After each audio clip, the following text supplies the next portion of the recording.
Chapter 11. Becoming a part of the family. 1. Kang Wook's face turned an interesting shade of beetroot and embarrassment.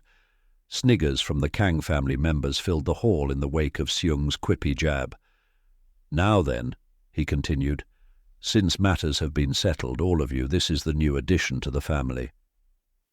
He raised me up in front of the Pearl Room, in the same manner that Rafiki had raised Simba in the opening of The Lion King. However, unlike The Lion King, I wasn't greeted with smiles, joy, or a standing ovation. On the contrary, they all glared at me like vultures watching their prey. There were levels of animosity, annoyance, and even vigilance in their stares. These people weren't looking at me like a family member, they were looking at me as competition. As a new member of the group, I was simply a challenger in the race to be head of the family.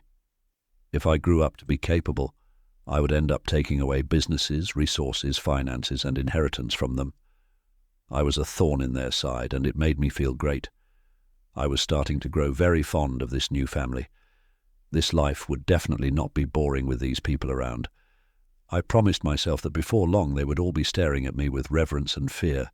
They wouldn't even dare to challenge my authority, nor snigger and laugh. The imaginary image of all these people snivelling and begging at my feet made me grin, and I let out a cheerful giggle and a little squeal. Some of the women who had been glaring at me coughed, and I heard a few people mutter, "Oh, he's kind of cute." My heart thudded a little. I just know he's going to be a little heartbreaker when he grows up. Hearing these slight whispers, I smiled brighter. The key to winning in life is being loved. Love is synonymous with trust, respect, and power. The more likable you are, the easier it is to win this love, and hence the easier it is to sway public opinion and get the things you want in life. That's why politicians care more about their image than the policies they enforce. It's because the average person votes for someone they like and can relate to, and not for legislation. That's because we inherently believe that the person we like and trust will make the right decisions. Of course, that line of thinking is flawed, but many instinctively act on trust. If someone is likable, a lot of people can overlook anything bad they do. In history, every public figure, from Winston Churchill to Gandhi, has done atrocious things. But people only remember the good because they were likable. Popularity is a sinner's greatest tool. As I smiled, I felt Kang Sung's eyes digging a hole into the back of my head. I even heard him slightly chuckle to himself. I definitely caught his attention. Kang Ho will be looked after directly by his father, Jun Ki, and his stepmother, Yong Myong. "I'm sure that's all right with you, Jun Ki?" he asked. Kang Jun Ki gave me a layered look that conveyed multiple feelings that I couldn't understand. He simply answered, "Of course, father." "And for Kim Bora and Lee Min-ki." Kang Seung turned to the duo, and I saw both of them visibly pale. "You're fired. I'm sure I don't have to explain why, and of course you remember signing your non-disclosure agreements when you started here. You are aware of the consequences of a breach of contract, correct?" "Yes, sir." They both bowed respectfully. I noticed Lee Min-ki giving me a small sad look, but it was a brief one, and soon he and Bora had left the hall. With that, the meeting ended, and the members of the Kang family left the Pearl Room one by one until only Kang Seung, Madame Kang, Kang Jun Ki, and myself remained. "One of the family!" Madame Kang screeched at the top of her lungs. "You have to be joking, Sung." All Kang Seung did was glance in her direction, but that was all it took for her to stop talking mid-sentence. Chapter 11. Becoming a part of the family. 1. Kang Wook's face turned an interesting shade of beetroot and embarrassment. Sniggers from the Kang family members filled the hall in the wake of Seung's quippy jab. "Now then," he continued, "since matters have been settled, all of you, this is the new addition to the family." He raised me up in front of the Pearl Room, in the same manner that Rafiki had raised Simba in the opening of The Lion King. However, unlike The Lion King, I wasn't greeted with smiles, joy, or a standing ovation. On the contrary, they all glared at me like vultures watching their prey. There were levels of animosity, annoyance, and even vigilance in their stares. These people weren't looking at me like a family member, they were looking at me as competition. As a new member of the group, I was simply a challenger in the race to be head of the family. If I grew up to be capable, I would end up taking away businesses, resources, finances, and inheritance from them. I was a thorn in their side, and it made me feel great. I was starting to grow very fond of this new family. This life would definitely not be boring with these people around. I promised myself that before long they would all be staring at me with reverence and fear. They wouldn't even dare to challenge my authority, nor snigger and laugh. The imaginary image of all these people snivelling and begging at my feet made me grin, and I let out a cheerful giggle and a little squeal. Some of the women who had been glaring at me coughed, and I heard a few people mutter, "Oh, he's kind of cute." My heart thudded a little. I just know he's going to be a little heartbreaker when he grows up. Hearing these slight whispers, I smiled brighter. The key to winning in life is being loved. Love is synonymous with trust, respect, and power. The more likable you are, the easier it is to win this love, and hence the easier it is to sway public opinion and get the things you want in life. That's why politicians care more about their image than the policies they enforce. It's because the average person votes for someone they like and can relate to, and not for legislation. That's because we inherently believe that the person we like and trust will make the right decisions. Of course, that line of thinking is flawed, but many instinctively act on trust. If someone is likable, a lot of people can overlook anything bad they do. In history, every public figure, from Winston Churchill to Gandhi, has done atrocious things. But people only remember the good because they were likable. Popularity is a sinner's greatest tool. As I smiled, I felt Kang Sung's eyes digging a hole into the back of my head. I even heard him slightly chuckle to himself. I definitely caught his attention. Kang Ho will be looked after directly by his father, Jun Ki, and his stepmother, Yong Myong. "I'm sure that's all right with you, Jun Ki?" he asked. Kang Jun Ki gave me a layered look that conveyed multiple feelings that I couldn't understand. He simply answered, "Of course, father." "And for Kim Bora and Lee Min Ki." Kang Seung turned to the duo, and I saw both of them visibly pale. "You're fired. I'm sure I don't have to explain why, and of course you remember signing your non-disclosure agreements when you started here. You are aware of the consequences of a breach of contract, correct?" "Yes, sir." They both bowed respectfully. I noticed Lee Min Ki giving me a small sad look, but it was a brief one, and soon he and Bora had left the hall. With that, the meeting ended, and the members of the Kang family left the Pearl Room one by one until only Kang Seung, Madame Kang, Kang Jun Ki, and myself remained. "One of the family!" Madame Kang screeched at the top of her lungs. "You have to be joking, Sung." All Kang Seung did was glance in her direction, but that was all it took for her to stop talking mid-sentence. "Joking?" He raised a rather handsome eyebrow, his voice soft like a still lake. "Have I ever announced something as a joke, Yong?" Madame Kang's bottom lip quivered slightly, and she slowly shook her head. "Of course not. I know you don't joke about these things, Seung, but think about our agreement with the Dragon Group. We promised Yong Bonhua that despite it being a political marriage, we would make his daughter happy. Having her raise a stepson wouldn't be abiding by that promise." "Oh, and how so?" Well, her face paled a bit, "since raising a child that's not your own can be unpleasant." "Yong, this child is her child." There was a no-nonsense tone in his voice. "He is a Kang and my grandchild. He has our blood running through him. She married into our family, we didn't marry into hers. The Dragon Group made a deal with us because they needed our support, not the other way around. There were several other groups who could have easily taken that spot. Or are you suggesting that Kang Mung is lower than the Dragons?" "God, no. I would never suggest such a thing." "Then, since that's the case, there is no problem. Raising him will bring her happiness since she's fulfilling her role as his mother." "I understand, Seung, but do you really want to give this bastard child a chance to integrate into the main family? That will throw him into the race to become head of the family. Head of the family should be someone from a pure, untempered bloodline. It goes against the principles we were raised on." Kang Seung groaned. I was expecting him to yell at her and bite back at her for talking back to him like that. But he surprisingly listened to her.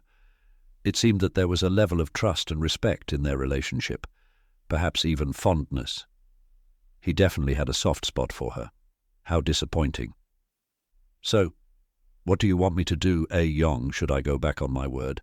Push him away and let him rot in a corner and drag our family's name through the mud with rumours of child abuse? Rumours that I only just got rid of, She didn't say anything to that. Plus he's interesting, a very smart child, a prodigy even. So young, yet I see a very deep mind in his eyes. I'll make sure to put him to good use. And whether he becomes head of the family or not is up to him, his abilities, and how much the family favours him. Being a bastard child in itself gives him an irrevocable barrier that will stop him from ever reaching that spot, no matter how brilliant he is. So there really is no harm in this. You're right, but every time I see him I think of that damn slut that seduced my son and gave me so much trouble. "Mum, stop!" Kang Jun-ki shouted. For most of the conversation, he had been standing there silently, staring at me with caution and sadness in his eyes. But now he spoke up. "She's already dead, so let her rest and don't curse her name. She wasn't a slut and she didn't seduce me. We were in love. Not puppy love, genuine love. She pushed herself to be with me. She dealt with your bullshit for years and she died trying to prove her love for me. So don't you dare sully her name in your goddamn mouth." Madame Kang's jaw went slack with disbelief. Her breathing became heavy. She seemed so in shock that she couldn't quite speak. It appeared like this was the first time her son had ever yelled at her. You, she stuttered. Kang Xiong burst into laughter. "He's right, A. Yong. The girl is dead. You should let the dead rest in peace, and the baby is innocent. No need to make such a fuss." He turned to Kang Jun-ki with a smile on his face and dumped me in Jun-ki's arms. "Time to take responsibility and show that true love of yours. Raise your child." With a large smile on his face, as if he had watched the comedy of a lifetime, Kang Sung left the Pearl Room. Chapter 12. Becoming part of the family. 2. After Kang Sung left, Madame Kang let out a shrill scream of indignation. She glared at her son and then at me, but she didn't say anything further. She simply marched right past us and angrily left the room. Then it was two. Myself and my father. This might sound strange coming from me, but I've always been curious about parents. I never got along with my previous parents in my life as Daniel Slade. My father had been fond of the bottle, and the bottle had been fond of him. He was also a farmer who valued strength over intelligence. He never tried to understand me, and I had never, in turn, understood him. My mother had been a woman trapped in her fantasies, lost in grand dreams she never got to achieve. She had wanted to explore the world, but society had forced that adventurous spirit into the domestic role of a housewife, caught up in the stereotypes of a patriarchal society. To her I was simply a shackle that tied her to her marriage and lifestyle. The clearest memory I had of her was of her small figure smoking on the patio, mumbling about her regrets. She also never took the time to know me, and before I even got the chance to know her, they gave me away to the church and I never saw either my mother or father again. It's not that I missed them, or that I felt any attachment to them, but they always filled me with a sense of curiosity. Life ties you to the ones that gave you life. No matter how much you progress as an individual, your parents and your origins will always say something about who you are. I had spent the majority of my past life observing people, how they operated and how they thought, and no matter who I met, even if they hated and vilified their parents, that parenthood was linked to their character. So what about me? What impact or part of my character had I taken from my parents? What role had they really had in my life? What part of them? Which animalistic, predatory and violent streak in their nature created me? To what extent is an individual a product of their DNA? I wondered how Kang Jun-ki's DNA in this life would affect me and my character. Would my nature be fully down to my soul? Or would my vessel determine some of my decisions? Was the actions of Kang Ho in the novel due to the influence of parenthood, DNA and nature without my memories in the mix? I was curious to find out what type of person Kang Jun-ki was, and how he might impact me.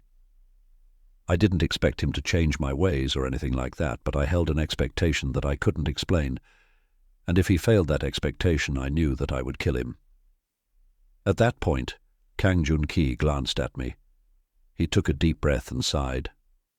God, You really do look so much like Suar. You have her large, clear, slightly dark, reddish-brown eyes.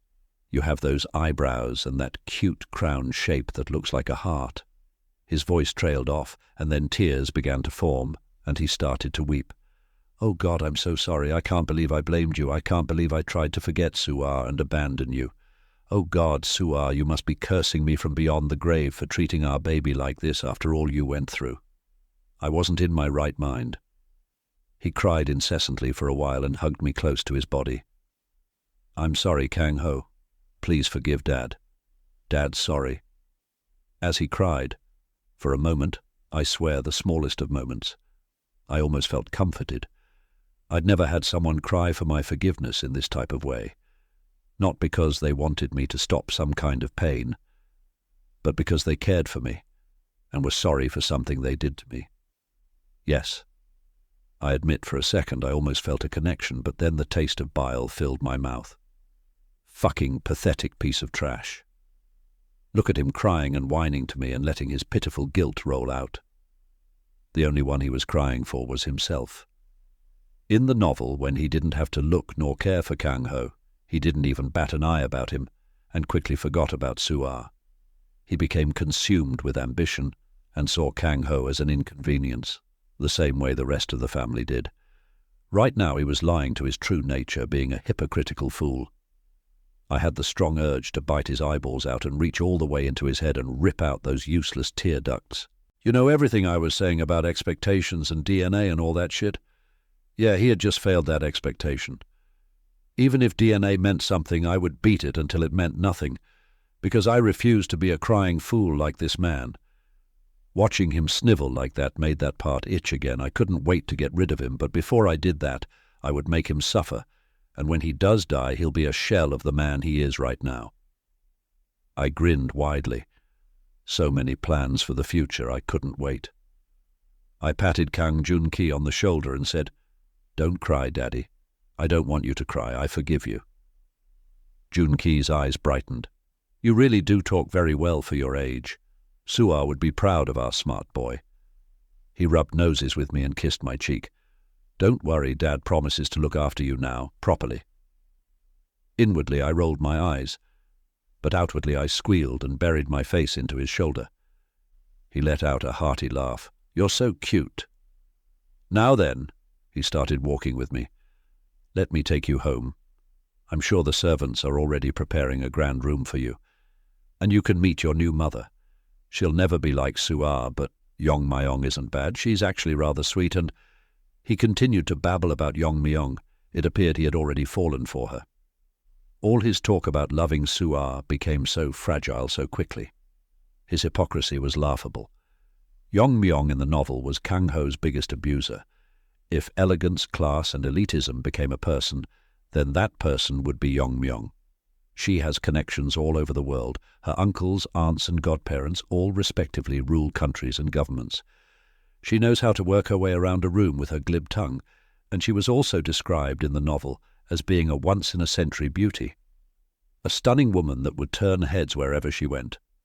She disliked Kang Ho because he reminded her that she was the second choice for Kang Jun-ki. His existence humiliated her in her social circles, even if she was the wife to a member of the powerful Kang Mung group. The presence of a bastard child allowed her to be mocked by her peers. She was also jealous of the dead Suar. All of that made her treat Kang Ho the worst. Madame Kang may have isolated Kang Ho in the household, but she didn't endorse abuse. It was Yong Myong who made sure that the servants mistreated him. She spoke down to him. She broke his confidence and his masculinity. And she was so good at being two-faced that Kang Ho could never mention what she did. To everyone else she was an angel. In the novel, the incident that really made Kang Ho hate Song Jae was when Song Jae witnessed him being beaten by Yong Myong and a few servants for discipline in an alley not too far from their school. Song Jae tried to help Kang Ho, but Kang Ho was humiliated. As I was thinking about this, we arrived at Jun-ki's home. It was a large and lavish mansion on the estate. Servants bowed and opened the doors for us, and the moment Jun-ki walked through those doors, a pregnant Yong Myong came running at him. She hugged him and laughed. "Hello, lovely. How was the meeting? What happened?" She paused as she noticed me in his arms.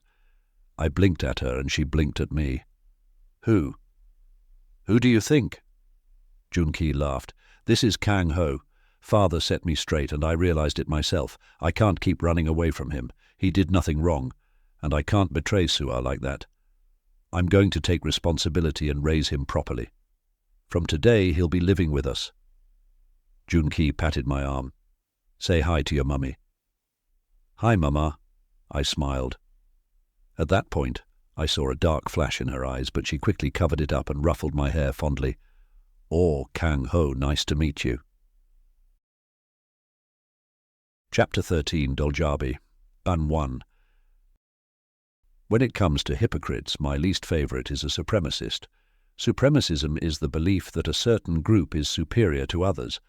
A supremacist feels superiority due to their race, their class, or their gender, and they feel deep disgust at anyone they deem lower or subservient to them. They live off that superiority like parasites, and as parasites, they depend on those they deem lesser for their power. Let's take Hitler as an example of a classic supremacist. He hated the Jews and the minorities, but he didn't have them killed straight away. No, instead, he herded them into camps and had them tortured and used for all kinds of labor and experiments. He took joy in belittling and weakening them so that he could maintain his power over them and hence reign supreme. When your self-worth is linked to your power, and your power is linked to believing you're better than someone else, then you keep the other person around to maintain your self-worth. That's why supremacists are fools. I'm not a supremacist. Personally, if I find something or someone truly inferior to me or revolting even, I just kill them and be done with the thing. If you have to find your power in someone else, then it's a very fragile power. I've never thought of myself as particularly superior to anyone, just more capable. You could say I believe in equality, gender, race, class. When you live long enough, you realize none of it matters. I learnt a long time ago that we're all equal before death, and under the flesh, all our skeletons are the same. Yong Mayong, on the other hand, was a supremacist. She was from a wealthy elitist background and she only viewed people from the upper class as people. If you're not from her elite bubble, you're an ant.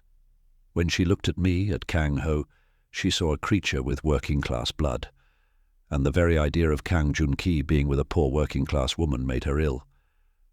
She felt superior to me, but that superiority would be her weakness. That superiority would keep her being a torturer and not an executioner, which meant she would be easy to manipulate. She smiled at me with the sweetest toothy grin, but behind her gaze was an obvious frost. Her dislike for me was so apparent that nearby servants, who noticed it, quietly began to mutter amongst themselves. However, being the fool he was, Kang Junki didn't notice a thing. In fact, he had a self-assured grin on his face as he watched Yong Myong glare at me. It was either that he was completely blind to her expression or he was ignoring it on purpose. Either way, the fool was smiling to himself. I'm glad you like your new son, Myong, which is great, because I have a meeting in 30 minutes, actually. He looked at his watch. Some investors want to meet me for that new venture Dad put me in charge of, so I hope you look after Kang Ho properly while I'm gone. You can do that, right? He phrased it as a question, but it was obvious that it wasn't a question. And for a moment Kang Junki's gaze resembled Kang Seung's, a chilling look that demanded obedience. I guess the apple doesn't fall too far from the tree. Yong Myong responded in an expected way, obediently nodding and simpering at him. Of course I'll look after little Ho while you're gone, sweetie. He's my child after all. A mother should care for her baby. She gently took me from Junki's arms and held me tight, her fingers squeezing onto my small arms with a vice-like grip. Her words made Junki chuckle, a self-assured, smug look plastered on his face, and then he quickly left. The irony, barely 5 minutes ago he had been preaching about being a better father and doing well as a parent. Yet now he had simply left me in the arms of a woman who clearly didn't want me. Well, I had to praise him for being consistent. If he had suddenly become a decent father, I would have been shocked. The moment he was out of earshot, Yong Mayong began muttering curses. Fucking shit, he can't be serious, giving me this peasant and making me call it son, damn it. Her grip on me tightened, and the look on her face was so angry that I was sure she was going to raise her hand and hit me, or maybe even throw me to the ground. But she didn't do that. She seemed to be conscious of the workers cleaning at the entrance, and considering my recent scandal, she probably knew that she had to be more careful. If this had been the original storyline, she wouldn't have cared. But I changed things. Now my father was looking out for me, and so was my grandfather, and she'd been explicitly told to look after me. Yong Myong wasn't an idiot. "Min-ho!" she yelled. Immediately a male butler who was on the older side with a few grey hairs approached us. "Min-ho, I'm sure his nursery has been prepared." Min-ho nodded. "Then clean him, feed him, play with him, make sure he's well looked after, and most of all, keep him out of my sight," she hissed. "And make sure to notify me immediately if Junki is coming back or any member of the family decides to visit the child." She began to walk up the large, winding marble staircase. Then she paused and turned back to me and Min-ho. "And prepare some hand sanitizer and send it to my room. I need to cleanse myself." Her nose wrinkled as she looked at me as if she smelt something foul. "And spray some perfume or air freshener around the house. Burn some sage as well near the child's room to purge some of the filth." "Of course, milady, it will be done immediately." Min-ho bowed deeply. Yong Myong scowled and then huffed with frustration before disappearing up the stairs. Whilst she left, I wagged my small fist at her, thinking, well, screw you too. "You shouldn't reach for her like that, young master," Min-ho mumbled to me quietly. He grabbed onto my small, outstretched fist with his white-gloved hand. "She won't reach back for you." I looked up and I noticed that Min-ho was observing me with fondness in his warm brown eyes. With sincerity he said, "Don't worry, I will look after you. I promised Min-ki before he left that I would keep you safe in his place. You may one day turn out to be a cruel, callous creature like most of the masters in the Kang family, but for now you're a young child, and I'll try to protect your innocence. I promise you won't be hurt anymore." As he said this, I noticed several other servants around us. It seemed that the moment Yong Myong left, they had gathered to take a look at me. Some nodded in agreement with Min-ho's words. Others muttered, "We'll take care of you, Kang-ho. No one will hurt you again, not under our watch. We'll keep you safe." It seemed like the incident had made me a beloved figure for all the servants, and all my work to seem adorable and get people on my side had paid off. It was within my expectations that the workers would pity me and look out for me, but it seemed like Lee Min-ki had asked the other workers for a favor before he left. He had turned out to be somewhat useful. What a good mutt. I grinned and laughed at them cutely, and I watched as their eyes all visibly became soft. It would be easy to make all the staff within the household love and trust me. I would show them kindness, cuteness, and I'll make myself lovable. When they love me, they'll trust me. With love comes obedience, and with obedience I can do so many things. Chapter 14. Doljabi 2. Months slowly passed. My days were mostly spent with the workers of the household. They played with me, bathed me, washed me, and clothed me. Yong Myong normally stayed as far away from me as humanely possible, unless of course Kang Junki was home or Kang Sung came to visit. If either Junki or Sung were near me, Yong Myong wouldn't be far. She would play with me and hug me. She even put me to sleep. She knew how to put on the perfect facade of a perfect mother. As a child, every day seemed to blend together. Time passed peacefully and rolled by like clouds on a sunny day, slowly, mundanely, and in an aggravating manner. It's funny because when I was Daniel Slade, time just went too quickly. My life was over in such a flash, and yet now every second seemed to drag. Boredom really does warp one's perspective. Of course, I didn't idle this time away. I made sure to use these peaceful days to cement my popularity in the household. The first way I did this was by making Min-ho tour me around the estate. We would explore the outhouses, the kitchens, the halls, the staff dorms, all the gates, parking lots, leisure and sports areas, and even the security rooms. The Kang estate was huge, the size of 2 big university campuses, so this tour took most of the day. Thankfully, instead of walking, Min-ho drove me around in a golf cart. During these tours, I made it my duty to interact with the staff as much as possible. I smiled at the cleaners, I hugged the guards, and even waddled towards them and made them play with me. I waved at the doorman and even chatted with the gardeners. I complimented all their work, and I even handed out refreshments from water to fruits to show how much I liked them.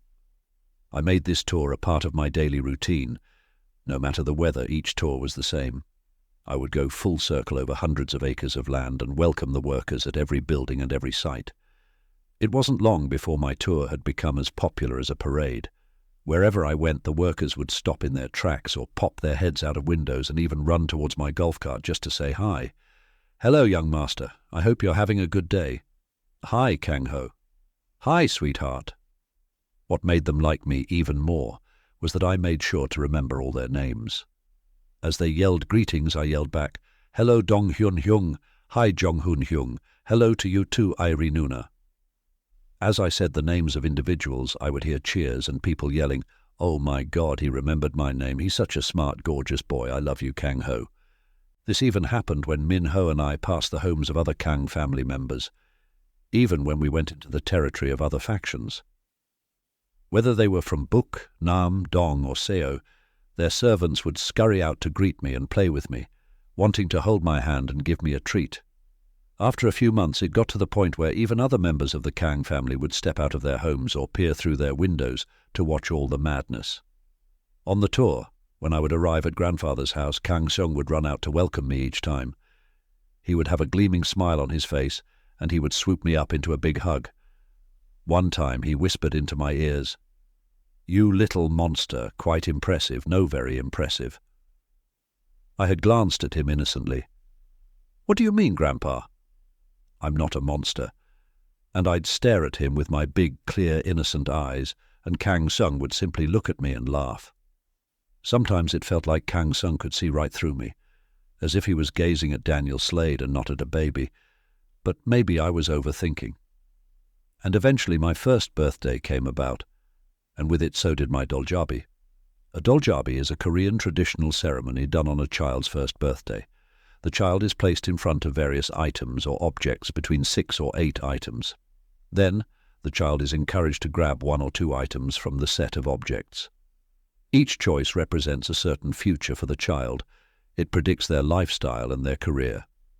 In a normal doljabi, the items used are a gavel, meaning a judge, a stethoscope, doctor, money, entrepreneur, books, or a calligraphy pen for a scholar, sports equipment for an athlete, a musical instrument for a musician, test tubes or scientific objects for a scientist, and so on. However, the Kangmung group was different. They wanted to sort their potential heirs into 2 groups, leaders and followers. In the novel, Kang-ho hadn't gone through his doljabi since no one had cared about him or his future. His first birthday had happened quietly, with only Lee Min-ki and Kang Bora to celebrate with him. He was destined to be a follower no matter what he picked, and had never been given a choice otherwise. Yet now everything was so different. From just a few actions, I not only had a doljabi, but it was the focus of the Kangmung group. That afternoon, Kang Sung, Jun-ki, Madame Kang, and a heavily pregnant Yong-myong brought me to Kang Palace. It was an ancient palace that was older than any other building on the land and stood at the edge of the estate surrounded by beautiful lakes and trees. It had a beautifully maintained tiled roof and vibrant colors. Waiting in the palace were all the Kang family members I had seen at the Pearl Room that day, and even more people that I had never met before. Everyone was dressed in the beautiful silks and linens of traditional hanbok. The Nam faction was dressed in green, the Buk faction in white, Seo in red, and Dong in yellow. The new people that I had never seen before were all dressed in black hanbok with silver patterns. I was dressed in a small green hanbok, and on my head was a traditional hat, a bogjan. I felt like I had been whisked back in time to more ancient days. Madame Kang and Yong-myong went to sit with the Nam faction as soon as we reached the hall. But Kang Sung and Jun-kei walked with me down the aisle to the stage. Every step I took, I saw hundreds of eyes watching me, observing me. When we reached the stage, Kang Sung placed me gently on a small throne-like cushion on the ground, so that I was looking directly at the hundreds of people in the hall, and they were all looking directly at me in turn.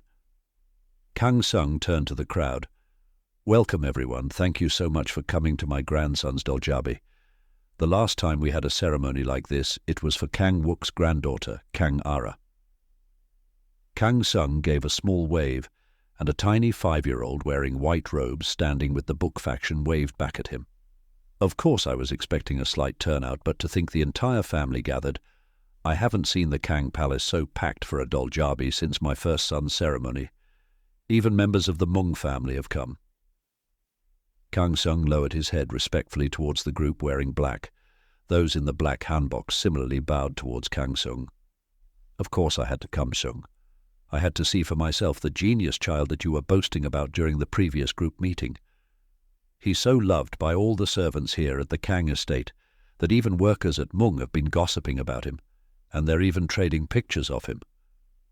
An extremely handsome and tall man who seemed to lead the group dressed in black said this with a gentle smile on his face. He had serene, green-black eyes like a still lake in the middle of a dark forest. His aura was extremely calm and almost soothing, but something was unsettling about him.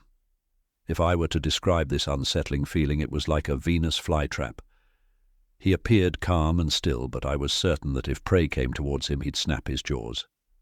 Even my granddaughter has been buying pictures of Kang Ho from the workers. She's very fond of him.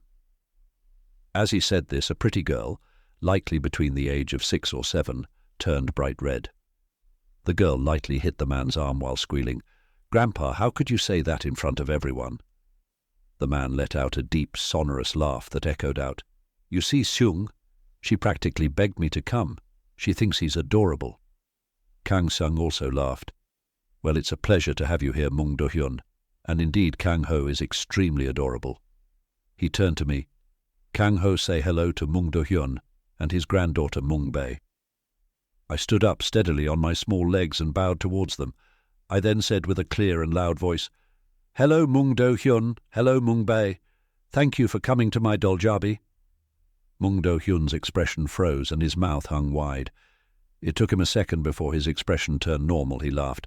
"Wow, now I heard he was smart and eloquent, but I wasn't expecting this. Is he really only 1 year old?" "Today is his first birthday," Kang Sung confirmed. Hyung means older brother. Nuna means older sister in Korean. You can use these terms to fondly refer to someone older than you. It doesn't have to be a blood relative. Chapter 15. Doljabi 3. Mung Do-hyun simply gave an impressed smile and didn't add anything. "Well then," Kang Seung looked at the crowd, "let's start the ceremony." Servants came out playing dansos, traditional flute music filled the air, gongs sounded, and workers walked onto the stage. They laid out a silk white mat in front of me, and then placed 2 items before me. One was a gold hammer, and the other a gold scepter.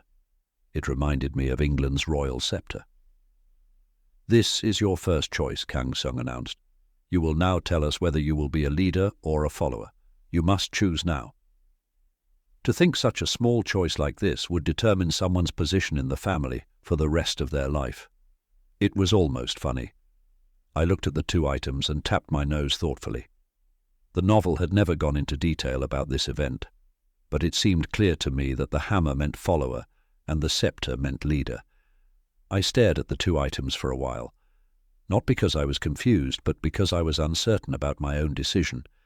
Contrary to what you might think, I wasn't too keen on the idea of being a leader. Although leadership did sound nice and would give me more power in the family, it would also mean forsaking my privacy. More people would be watching my every move, which would make it a lot harder to enjoy my hobbies. A lot of the reason why Kang Ho in the novel was able to dispose of Song Jae's family so easily was that he wasn't being watched. No one really cared what he did. He had access to some money and could use the family name to get what he wanted, even when he had no real power in the family. I wanted power, but I also wanted freedom to do things without supervision. I would end up being the only candidate for heir anyways if I killed all of Yongmyong's future children. If I picked follower in the meantime, I'd have more space to breathe. Junki nudged me slightly with his toe. "Ho, you need to pick something." At that point I made a decision. I crawled towards the hammer and raised it up. I decided to become a follower. There was silence when I picked up the hammer. The atmosphere became strangely tense. Kang Sung laughed and then said, "The first choice has been made. Kang Ho will be a leader." With his announcement, people began to slowly clap, but if members of the Kang family had been wary of me before, they seemed even warier now. The only ones that openly cheered were the members of the Meng family. I crawled back to my seat, feeling content, but then it hit me. He said leader. Huh. But I had picked the hammer. Did that make any sense? I wasn't confused for long, since Kang Sung began explaining the legacy behind the hammer. The founders of the Kang family built their strength and their wealth from the ground up. Our ancestors weren't handed scepters or thrones. They earned their living, they accumulated their wealth, and they invested. From jewels to tools and from tools to technology, our basis is business. We set the trends, and our products determine the demands and the needs of the people and the future of the world. Even kings of the past had to negotiate with our family and follow our lead. People in the hall stood tall and straight, their postures correct, with small smiles on their faces. Everyone in the room was proud. They enjoyed their status. To be a member of the Kang family and the Kangmung group was to be someone above royalty and titles, an untouchable power. I had underestimated the Kang family. Reading the novel before reincarnating had both its pros and cons. The pros being that I obviously knew the future, but the con was that I was restricted by the knowledge from the novel. Overcoming obstacles never went into any great depth about the history and pride of the Kang family, and I had taken that information at face value and had wrongly picked up the hammer. This event in itself was small in the grand scheme of things, but the message behind it was telling. The words from the novel weren't everything, and it reminded me that in the future I should definitely consider all angles before making decisions. This place was much more complicated than what the author had written. This was a real world. Picking the leader choice wasn't awful. It would give me more opportunities in the long term, and more opportunities from this family meant more wealth and power in the long term, which was never a bad thing. However, with more power, and as Spider-Man's uncle once said, with great power comes even greater responsibility. It meant having privacy would become difficult. It meant that if in the future I built a private bunker just to keep my victims, someone nosy from the family might sniff it out. Killing someone would also become much more tedious. I'd have to be far more careful than I'd ever been before. I'd have to secure my own finances outside of the group so that I could enjoy my activities. Gone were the days where I could have a great day out, stalk someone that had taken my fancy, lure them into a secluded area and strangle them to death, and then bury their body in the mountains. Such a shame. I can't explain to you the sensation of feeling someone's pulsing neck against your gloved hands and feeling them choke and struggle underneath you. There's nothing quite like it. Well, just because I had to be careful didn't mean strangling was off the table. I was still considering this when a whole new bunch of items were brought out before me. It is now time for the second and final choice. Now that we have determined that Kang Ho will be a leader in the future, we must know what type of leader, Kang Sung announced. Now choose. I looked at the items before me. There was a pen embossed with the Kang family symbol, the white tiger.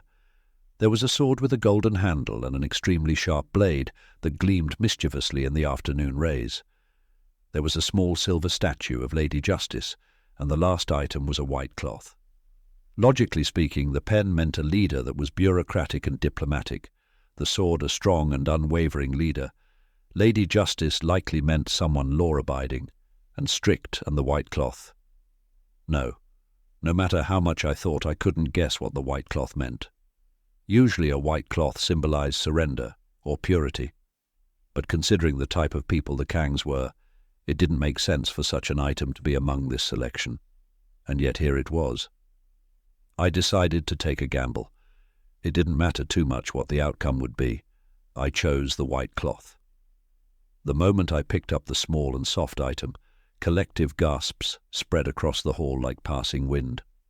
Interesting, I heard Kang Jun-ki mutter. Oh ho, Kang Sung smiled. It seems my grandson is again giving us reason to be surprised. This is the first time in 500 years since the family began this Doljabi tradition that a child has picked the white cloth. Kang Baekhyun, the founder of our family, put the white cloth amongst the items for selection because he said only a terrifying child will choose it. He said, the white cloth blends with the mat the child sits upon. A regular child won't even notice it, while a smart child would not choose even if they did see it, since it seems less important and less valuable. Then the other items. Only a child that dares to think differently, a dangerous child, a blank slate filled with potential, will pick the white cloth, and now we have our white cloth child. Murmuring filled the hall as people muttered amongst themselves. I didn't think the small white cloth would bear such a significance. This family put meaning into such random things, but it wasn't wrong. It's true, a normal child, and even a smart one of my age, wouldn't have picked the white cloth. It blended too well with the floor and the mat I sat on. If I hadn't noticed it when the servants were laying out items, I might have missed it. As people whispered about how special I was, some even saying aloud, "It's a shame he's a bastard child. Someone like him should be a legitimate heir, such a shame." There was only one person who was not excited. It was Yong Myong. She stood there, trembling with red rage in her eyes, and even from across the hall I could feel her staring daggers at me. I turned and gave a smug grin her direction. My eyes said, "If you're going to glare at me, do something about it." I really wanted to provoke her.